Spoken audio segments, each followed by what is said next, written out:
Napag-usapan natin ang patungkol sa pagre-reveal nitong si Ruminas sa kanyang identity sa mundo, pati ang pagpapakita niya ng lineup ng mga lalaban sa mga foreign invaders. Pero bago natin simulan itong video na ito, ay i-roll muna natin ang intro. Hello everyone and welcome to my channel, ang inyong source ng Tagalog na Tansura Contents. Sa channel na ito ay pinag-uusapan natin ang mga nangyayari sa may Tansura universe. So without further ado, let's get into the video.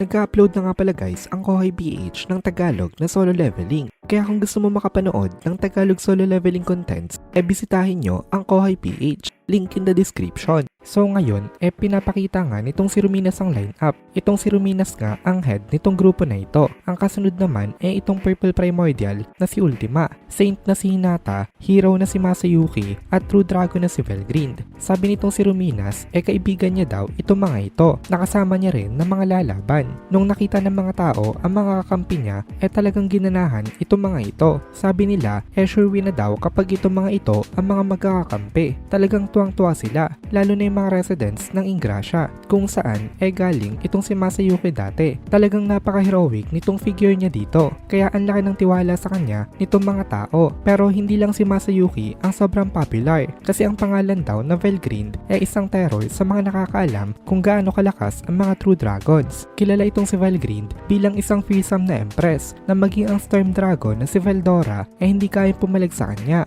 And then itong si Ultima, hindi ganun ka-popular ang kanyang pangalan, pero ang kilala ng mga tao ang Purple Primordial. Ang cuteness at loveliness daw nitong si Ultima naka-attract ng rapidly growing number of fans all across the planet. Then ang next itong si Hinata, na kilala naman talaga. At lastly nga itong si Ruminas, na God of Luminism na religion. Kung isang normal na tao ka lang daw, matatanong mo na lang ang sarili mo kung may chance pa daw ba na matalo tong lineup na ito. Kaya nagpatuloy sa pag-i-explain itong si Ruminas, na kung naiintindihan daw nitong mga ito ang ipinaliwanag niya sa kanila, mag-gather daw itong mga available warriors dito. Wala daw silang future na dadatnan kapag hindi sila nagtulungan. Kaya ito daw ay panahon para ipakita ang kanilang mga tunay na tapang. Ang speech na ito nitong si Ruminas nagkaroon ng unexpected na effect, na mesmerized itong mga audience dito sa may charm nitong si Ruminas. Combine pa dito ang mga nakitan kay Ultima na manghasaganda ni Hinata at nag-cheer para kay Masayuki, pati na rin yung mga naging interested sa mysteriousness nitong si Velgrind. Dahil sa mga reasons na ito, naging madali na lang ang pagkumbinsi sa mga tao. Talagang magandang decision daw na ipinakita nila yung video, kasi imbis na maging desperado ang mga tao, lalong ginanahan itong mga ito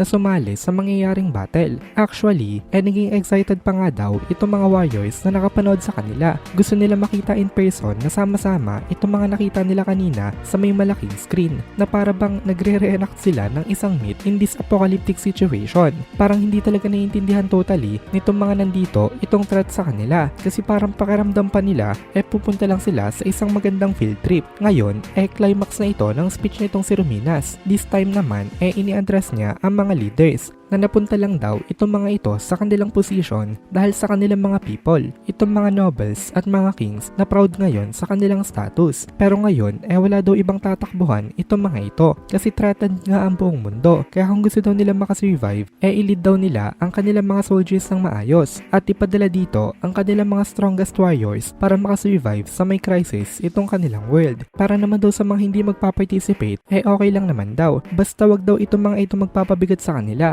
at mag-struggle daw until the very end itong mga ito. At after ng laban, wala daw itong mga ito sa kanilang aasahan. Pero para naman daw dun sa mga matatapang talaga na warriors, ibigay daw nila ang kanilang mga buhay para sa kapakanan at kinabukasan ng mundo. Nag-sacrifice daw itong mga ito para makamit nila ang victory. Dito na natapos ang speech nitong si Ruminas. Dahil sa motivation na ito, nagsigawan ng mga tao na victory for the planet daw. Buong mundo nagsisigawan. Talagang na-unite nitong si Ruminas itong mankind. Kaya ngayon nagkaroon ng emergency meeting ang bawat mga countries sa kung sino-sino ang mga fighters nila na ipapadala dito. Nakapag-decide sila ng largest possible force na isasend sa may battlefield. Pero habang nagbibigay pala ng speech itong si Ruminas sa mga humans, nagbibigay rin ng speech itong si Dagrawel sa mga remaining titans. Ito yung surviving na Chain Titan Army. Tinawag nitong si Dagrawel ang tatlong anak niya para pumunta sa may unahan. At sabi niya sa mga ito, makinig daw sila.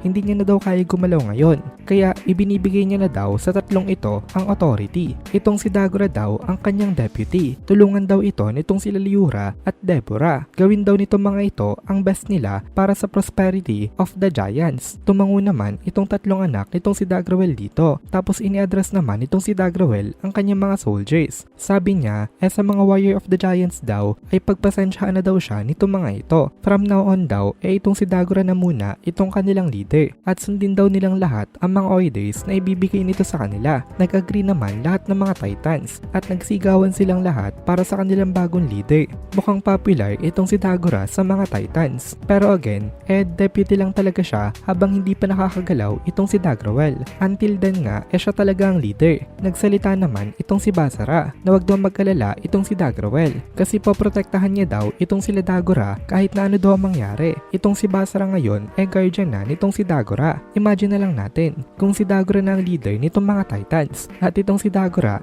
under ni siya yun. So ang ibig sabihin nun under na rin itong si Rimuru itong mga Titans na ito. At dito na muna natin tatapusin itong video na ito. Kung nagugustuhan mo itong mga videos natin ay please consider joining the membership para mapanood mo na agad ang mga kasunod na part dahil palaging advance ang ating mga members. Also ay please consider leaving a like at mag-comment ka na din para ma-boost naman tayo ng algorithm.